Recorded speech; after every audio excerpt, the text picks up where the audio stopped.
नमस्कार, आध्यात्मिक debate channel में आप सभी का स्वागत है।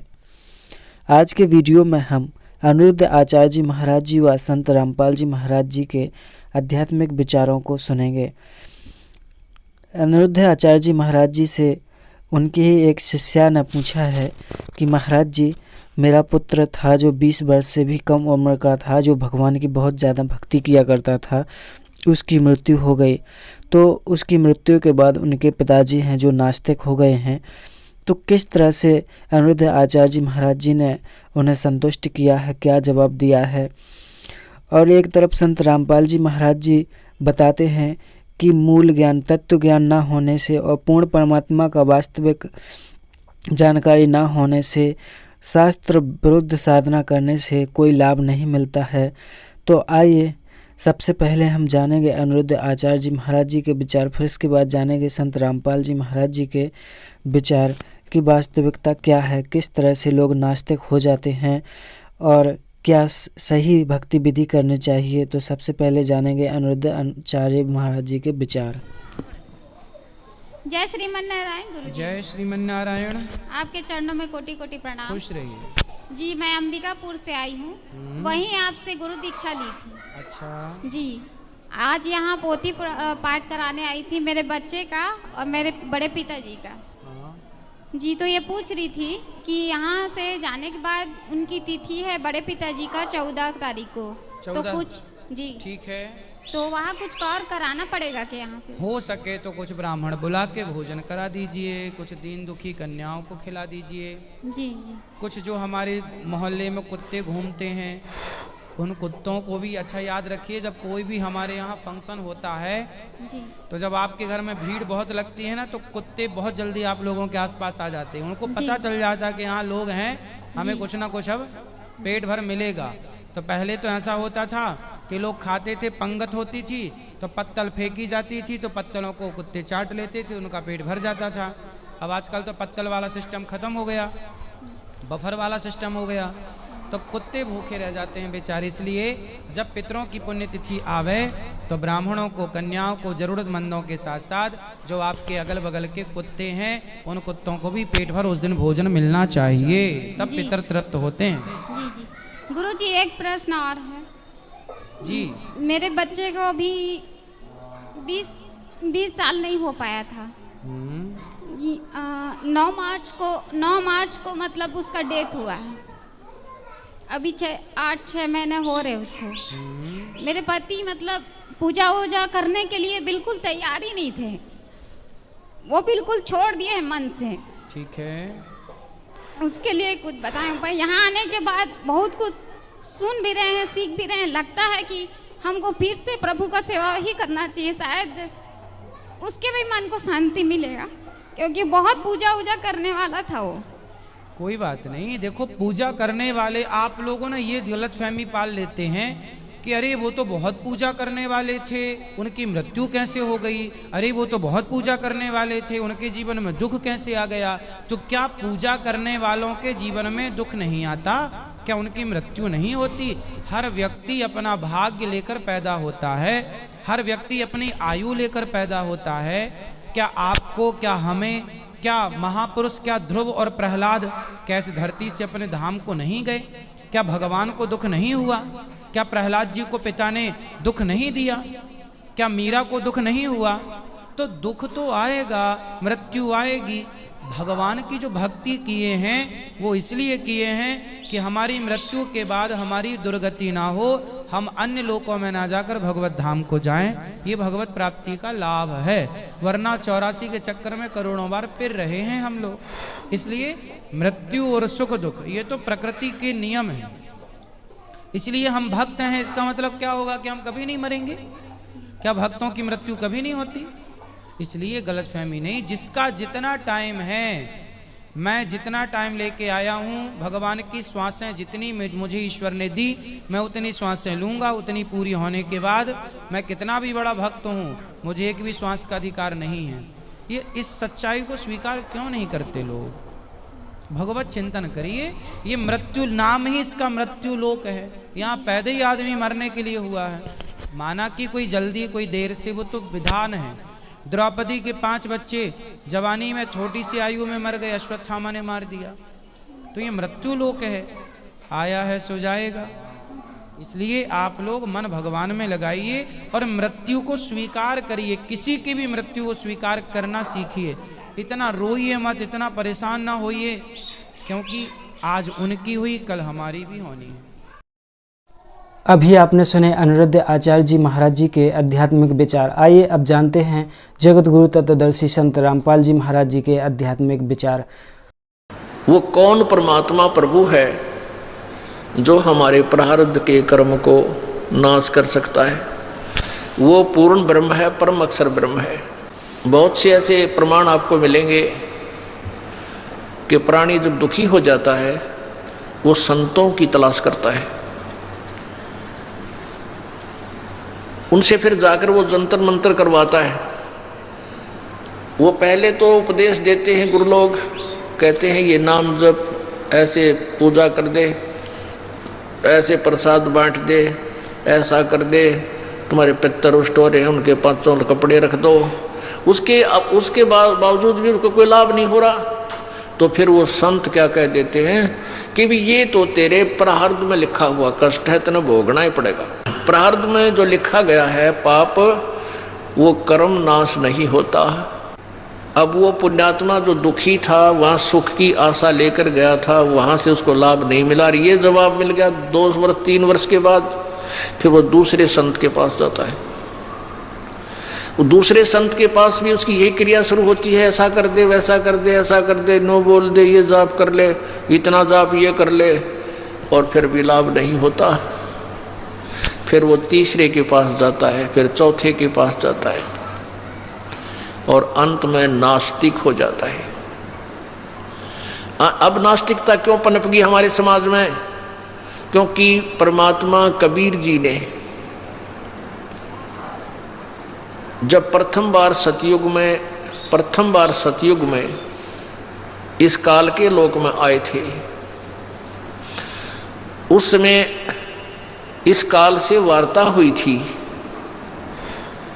तो काल ने क्या कहा था? काल ने जब देखा, इस काल भगवान ने जब देखा परमात्मा वहाँ खड़े थे उन जीवों के पास जहाँ तपस्या के ऊपर भूने जा रहे थे, तो परमेश्वर कबीर देव जी ने अपने पुत्र जोगजीत का रूप बना रखा था। तो इस काल भगवान ने सोचा ये मेरा भाई है जोगजीत, और यो मेरे लोक में क्यों आया? इसने वहाँ से तो मुझे निकाल दिया था, 21 ब्रह्मांडों समेत सतलोक से मुझे बाहर फेंक दिया था। मैंने बहुत हाथ जोड़े थे, प्रार्थना की थी, इसने सुनी नहीं मेरी। तो काल भगवान एकदम भयंकर रूप धारण करके ये काल ज्योति निरंजन ब्रह्म और जोगजीत से कहने लगा कि जोगजीत आज तू मेरे लोक में क्यों आ गया?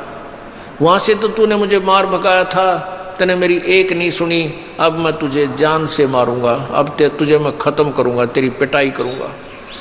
पहले तो मुझे ये बता तू आया किस लिए है? पिताजी का कोई आदेश है वो मुझे बता, क्या संदेश भेजा है परमात्मा ने, और फिर मैं तेरी कुटाई करूंगा।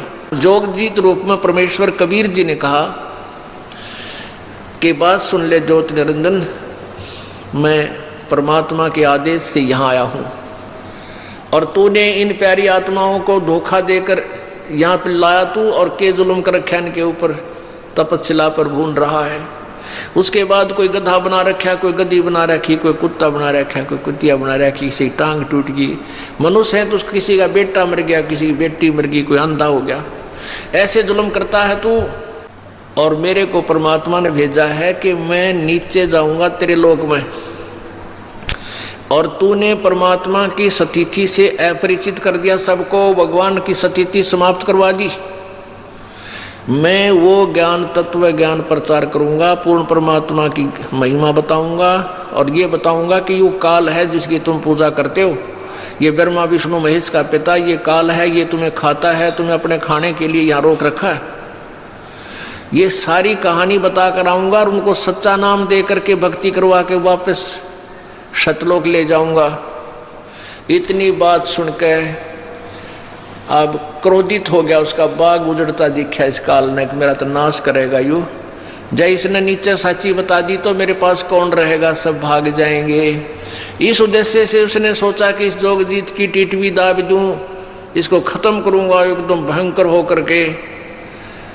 परमात्मा कबीर जी कहते धर्मदास अपनी प्यारी आत्मा को कि ऐसे भयंकर होकर ये काल मेरे ऊपर झपट्या। और धर्मदास मैंने श्वास का सिमरण, वह सतनाम का सिमरण शुरू कर दिया, श्वास उश्वास से।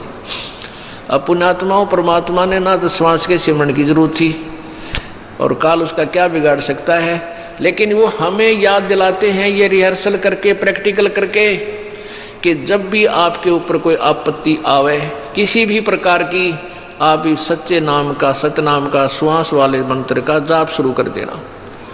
चाहे आपने कोई राक्षस दिखाई दे, कोई भयंकर कोई प्राणी आपके पीछे लग जाए या कोई हानि पहुंचाने की चेष्टा करे, आप करके देखना। तो परमात्मा हमें याद दिलाते हैं कि आप ऐसे करना किसी आपत्ति के समय। तो कहते हैं धर्मदास मैंने सांस का सिमरण शुरू किया और काल उस सिमरण के प्रभाव से इतना कंडम हो गया, वो असहाय हो गया और ऐसे गिरा वहां से जमीन पर जैसे पक्षी की पांख कट जाया करे, पड़ा पड़ा फड़फड़ाता है, उड़ नहीं सकता। तो उसने देख लिया, काल भगवान ने देख लिया कि जोगजीत के पास बहुत प्रबल शक्ति युक्त मंत्र है और मेरी इसके ऊपर दाल गलेगी नहीं। तो चापलूसी का तरीका अपनाया, पैर पकड़ दिए, घिसड़ पिसड़ के नीचे आके जोगजीत के दोनों पैर पकड़ दिए। बोले, कहने लगा तू मेरा बड़ा भाई, मैं तेरा छोटा भाई। क्योंकि जोगजीत, सहजदास, अचिंत, तेज, ज्ञानी ये पहले परमात्मा ने उत्पन्न किए थे। अचिंत के बाद फिर अक्षर पुरुष उस अचिंत ने किया, उत्पन्न किया, और ज्योति निरंजन को परमात्मा ने बाद में उत्पन्न किया, इसलिए छोटा है सबसे, 17वां है ये। तो उसने कहा कि तू मेरा बड़ा भाई, काल बोलता है जोगजीत को, मैं तेरा छोटा भाई। और छोटे बच्चे तो उत्पात करते हैं और बड़े अक्षमा किया करते हैं, आप मुझे बालक नादान समझकर माफ़ कर दो, मैंने गलती से आपके साथ डिठाई कर दी। और पैर पकड़ कर रोने लग गया। परमात्मा बोले ठीक है, मैंने माफ़ कर दिया। कहने लगा नहीं, आप तो परमात्मा आप परमेश्वर के पास से आए हो, आपके पास उनकी पावर है, आप उनके रिप्रेजेंटेटिव हो, मुझे कुछ सुविधा दे दो, मेरे लोक में असुविधा बहुत है। परमात्मा बोले बोल क्या मांगता है, ऐसे नहीं वचनबद्ध हो जाओ प्रभु। प्रभु जोगजीत रूप में परमेश्वर कबीर जी बोले ठीक है भाई, मैं हो गया, वचनबद्ध हो गया। बोल क्या मांगता है कि 3 युगों में जीव थोड़े ले जाना, सतयुग, त्रेता, द्वापर में थोड़े जीवों को पार करना, और चौथे युग कलयुग में आप जो कितने ले जाना, इतनी दया कर दो, ये वरदान मुझे दे दो। परमात्मा बोले भाई तथास्तु, ठीक है, सतयुग, त्रेता, द्वापर में मैं बहुत कम जीवों को ले जाऊंगा, और कलयुग में अब तेरा वचन है ये, फिर मत जाना कदे बकवाद करे फिर गढ़ूं तने। कलयुग में फिर अपने जीवों को मैं कितने ले जाऊं। हाँ जी, पर एक और करना, जो आपके ज्ञान को सुनकर आप उस ज्ञान आधार से आपके साथ लगे, आपके और हमारे ज्ञान से हमारे पास रहें, उनके साथ आप बाई फोर्स ना ले जाना, अपना ज्ञान समझा के ले जाना। आपके ज्ञान को मान के आपके साथ लगे, उन्हीं को ले जाना, और जो आपका ज्ञान स्वीकार ना करें, जबरदस्ती ना करियो भगवान। अच्छा भाई ठीक है, परमात्मा को पता था सारा कि ये बात ऐसा ही करूँगा और ऐसा ही संभव होगा। तो उसने कह दिया ठीक है, 1-2 और ऐसे ही वचन थे वो मांगे, परमात्मा ने सारे तथास्तु कर दिए। अब जब सारे हाँ भर ली ना परमात्मा ने, तब खड़ा हो गया डीठ। जैसे इस भस्मागिरी ने पहले तो पूजा करे था भगवान शंकर की, हैं, और उल्टा नीचे सिर ऊपर पैर करके, जब भगवान शंकर ने वचनबद्ध होकर भस्म कड़ा दे दिया, जब ने बोला ओले शंकर होशियारी तो न देखूंगा, शंकर जी को मारने के लिए उसके पीछे पड़ लिया। अरे तेरी पत्नी ना अपनी पत्नी बनाऊंगा तो ये खत्म करूंगा, बोल शंकर की जय। शंकर आगे आ गया, शंकर जी भागे आगे, पीछे पीछे चला। तो यहाँ ऐसा है, अब शंकर जी तो उससे डर के बाज लिए, अब परमात्मा वहाँ खड़े हैं, उसका बकल तार दिया काल का, वहाँ गिर गया चक्कर खा के। तो फिर परमात्मा से उसने कहा, खड़ा हो गया एकदम, अगजा जोगजीत, बेशक नीचे के लोकों में चले जाना। और जब कलयुग आवेगा ना, कलयुग, उस समय इन सभी प्राणियों को उल्टी, वैसे तो सतयुग से ही शुरू कर दूंगा इनको उल्टा ज्ञान देना, उल्टे यानी शास्त्र विरुद्ध साधना पर आरूढ़ कर दूंगा, और देवल मंदिर पूजा, देवी देवताओं की पूजा पर आरूढ़ कर दूंगा। और कलयुग के अंदर तो ऐसा कर दूंगा इस प्राणी को, ये भक्ति के योग नहीं रहेगा। अब आप देख रहे हो कितने विकार भर गए हमारे अंदर, बीड़ी, शराब, मांस, तम्बाकू, दुनिया भर के। अब धर्म जो न्यारे बने थे, अलग अलग धर्म बने, हिंदू धर्म बना, मुसलमान ईसाई धर्म बना, मुसलमान धर्म बना, सिख धर्म बना। ये धर्म धार्मिकता के आधार पर हुए थे कि पुराने वाले धर्मों में त्रुटि आई तो दूसरे धर्म अलग से, जैसे सब बुराइयों से हटाकर वो अलग से स्वच्छ समाज तैयार किए गए थे। और अब सभी धर्मों के अंदर एक जैसे विकार कर करके शराब पीते हैं, मांस खाते हैं, हत्याएं करते हैं, जीव हिंसा करते हैं, तम्बाकू पीते हैं, और कोई आप देख लो मानव सतर कितना गिर गया, भाई बहन का प्यार नहीं, कोई लोग लाज रही, कोई लाज शर्म रही नहीं, माता पिता के प्रति श्रद्धा रही नहीं। और भक्ति